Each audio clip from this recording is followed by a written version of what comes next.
بسم اللہ الرحمن الرحیم۔ امید کرتی ہوں کہ پیارے اسلامی بہن بھائیوں آپ سب ایمان اور تقوی کی بہترین حالت میں ہوں گے۔ ویورز، آج ہمارا ٹاپک ہے حضرت تمیم داری کی دجال سے ملاقات اور گفتگو۔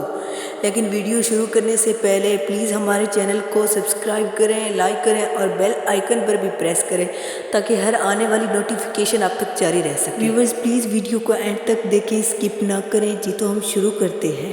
حضرت فاطمہ بنت قیس رضی اللہ تعالی عنہا بیان کرتی ہیں کہ میں نے رسول صلی اللہ علیہ وسلم کے منادی کو سنا، وہ اعلان کر رہا تھا الصلاۃ جامعہ میں نماز کے لیے نکلی اور رسول صلی اللہ علیہ وسلم کے ساتھ مردوں کے پیچھے عورتوں کی صف اول میں ظہر کی نماز ادا کی۔ آپ صلی اللہ علیہ وسلم نماز سے ہو کر ممبر پر بیٹھے۔ آپ صلی اللہ علیہ وسلم کے چہرے پر اس وقت مسکراہٹ تھی۔ آپ صلی اللہ علیہ وسلم نے فرمایا ہر شخص اپنی اپنی جگہ بیٹھا رہے۔ اس کے بعد آپ صلی اللہ علیہ وسلم نے ارشاد جانتے ہوئے میں نے تم کو کیوں جمع کیا؟ صحابہ کرام نے عرض کیا اللہ اور اس کا رسول ہی جانتے ہیں۔ آپ صلی اللہ علیہ وسلم نے فرمایا میں نے تم کو نہ تو مالوں وغیرہ کی تقسیم کے لیے جمع کیا ہے، نہ کسی جہاد کی تیاری کے لیے، بس صرف اس بات کے لیے جمع کیا ہے کیا تمیم وادی پہلے نصرانی تھا اور وہ آیا اور مسلمان ہو گیا۔ وہ مجھ سے ایک قصہ بیان کرتا ہے جسے تم کو میرے اس بیان کی تصدیق ہو جائے گی جو میں نے کبھی دجال کے متعلق تمہارے سامنے ذکر کیا تھا۔ وہ کہتا ہے کہ ایک بڑی کشتی میں سوار ہوا جس پر سمندروں میں سفر کیا جاتا ہے۔ ان کے ساتھ قبیلے لخم اور جذام کے 30 لوگ بھی تھے۔ یہ 1 ماہ تک سمندری طوفان میں پھنسے رہے۔ آخر مغربی جانب ان کو ایک جزیرہ نظر آیا جس کو دیکھ کر وہ بہت خوش ہوئے اور چھوٹی کشتیوں میں بیٹھ کر اس جزیرے پر اتر گئے۔ سامنے ان کی نظر جانور کی شکل کی ایک چیز پر پڑی جس کے پورے جسم پر بال ہی بال تھے کہ ان میں اس کے اعضاء نے ستورہ تک کچھ نظر نہ آئے تھے۔ لوگوں نے اس سے کہا کم بخت تو کیا بلا ہے؟ وہ بولی میں جساسہ ہوں، چلو اس گرجے میں وہاں ایک شخص ہے جو تمہاری خبروں کا مشتاق ہے۔ یہ کہتے ہیں کہ اس نے ایک آدمی کا ذکر کیا تو اب ہم کو ڈر لگا کہ کہیں وہ جن نہ ہو۔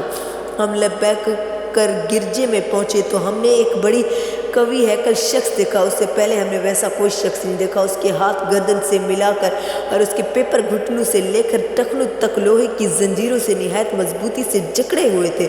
ہم نے کہا تیرا ناس ہو، تو کون ہے؟ وہ بولا تم کو میرے بارے میں کچھ نہ کچھ پتہ لگ ہی گیا ہے، اب تم بتاؤ کہ تم لوگ کون ہو؟ انہوں نے کہا ہم عرب کے باشندے ہیں، ہم ایک بڑی کشتی میں سفر کر رہے تھے، سفر میں طوفان آیا اور 1 ماہ تک رہا۔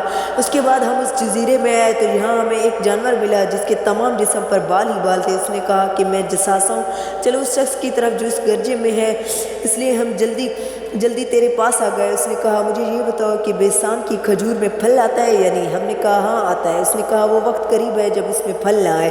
پھر اس نے پوچھا اچھا بحریہ تبریہ کے متعلق بتاؤ، اس میں پانی ہے یا نہیں؟ ہم نے کہا بہت ہے۔ اس نے کہا وہ زمانہ قریب ہے جب اس میں پانی نہ رہے گا۔ پھر اس نے پوچھا زہرہ کے چشمے کے متعلق بتاؤ، اس میں پانی ہے یا نہیں؟ اس بستی والے اپنے کھیتی کو اس کا پانی دیتے ہیں یا نہیں؟ ہم نے کہا اس میں بھی پانی بہت ہے، وہ بستی والے اس کے پانی سے اپنے کھیتوں کو سیراب کرتے ہیں۔ پھر اس نے کہا اچھا نبی الامین کا کچھ سناؤ۔ ہم نے کہا وہ مکے سے ہجرت کرنے مدینہ تشریف لے آئے ہیں۔ اس نے پوچھا عرب کے لوگوں کے ساتھ ان کی جنگ ہوئی ہے؟ ہم نے کہا ہاں۔ اس نے پوچھا اچھا پھر کیا نتیجہ رہا؟ ہم نے بتایا کہ وہ اپنے گرد و نواح پر تو غالب آ چکے ہیں اور لوگ ان کی اطاعت قبول کر چکے ہیں۔ اس نے کہا سن لو، ان کے حق میں یہی بہتر تھا کہ ان کی اطاعت کریں۔ اور اب میں تم کو اپنے متعلق بتاتا ہوں، میں مسیح دجال ہوں اور وقت قریب ہے، مجھ کو یہاں سے باہر نکلنے کی اجازت مل جائے گی اور میں باہر نکل کر تمام زمین میں گھوم جاؤں گا۔ 40 دن کے اندر کوئی بستی ایسی نہ رہ جائے گی جس میں داخل نہ ہوں، سوائے مکہ اور مدینہ کے۔ ان دونوں مقامات میں میرا داخلہ ممنوع ہے۔ جب ان دونوں میں سے کسی بستی میں داخل ہونے کا ارادہ کروں گا تو اس وقت ایک فرشتہ ہاتھ میں ننگی تلوار لیے سامنے آ کر مجھے داخل ہونے سے روک دے گا، اور ان مقامات کے جتنے رستے ہیں ان سب پر فرشتے ہوں گے جو ان کی حفاظت کر رہے ہوں گے۔